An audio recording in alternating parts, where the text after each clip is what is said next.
To access the air filter, first open the hood. Use the hood prop rod to support the hood. The air filter is located here. Disengage the fasteners.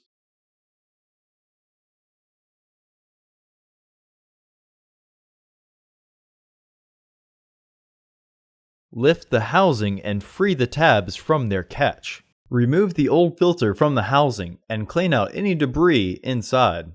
Insert your new filter into the housing.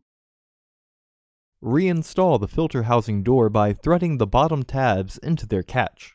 Re-engage the fasteners. Remove the hood prop rod and close the hood. Order your parts today at filterheads.com. Also, please like our video and subscribe to our channel so you won't miss any new content.